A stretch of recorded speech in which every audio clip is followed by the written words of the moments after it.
Hey, what's up everybody? I'm Tommy, and today I'm going to show you how I made this push stick with a rubber gripping sole. Whether it's your first time here, or even if you've been here before, welcome to 1 Minute Workbench.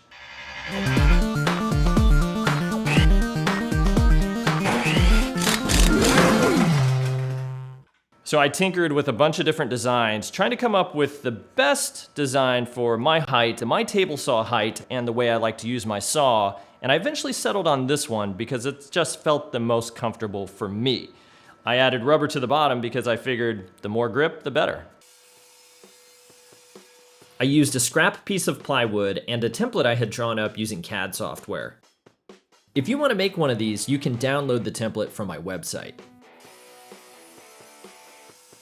I made as many cuts as I could using the table saw before moving on to the bandsaw.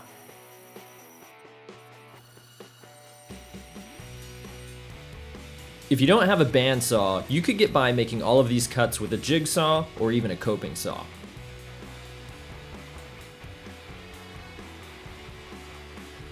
I used a large diameter drill bit to drill out the ends of the handle slot, then finish cutting the slot with a jigsaw.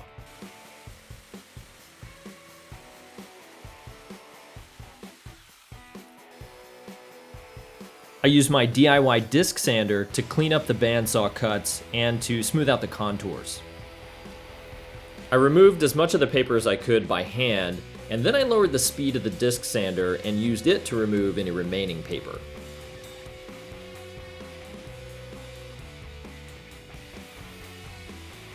I used an orbital sander to round over the outside edges, and then used a flat file and a round file to round over the inside edges. I used 150 grit sandpaper to finish smoothing out any rough spots.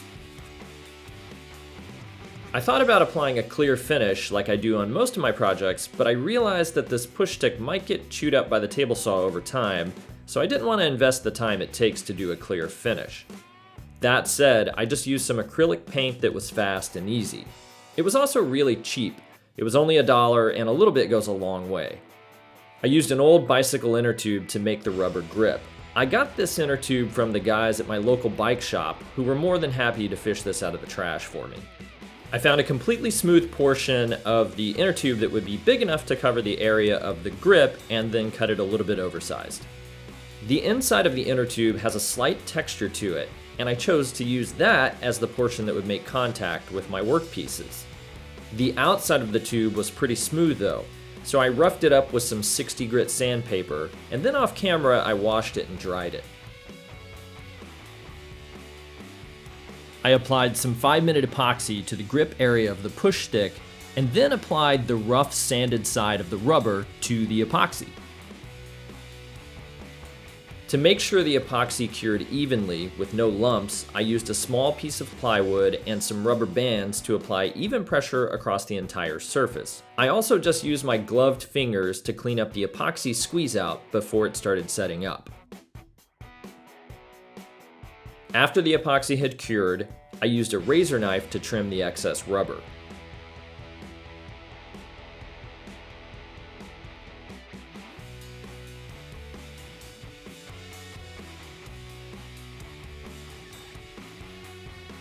I'm really happy with how the push stick turned out.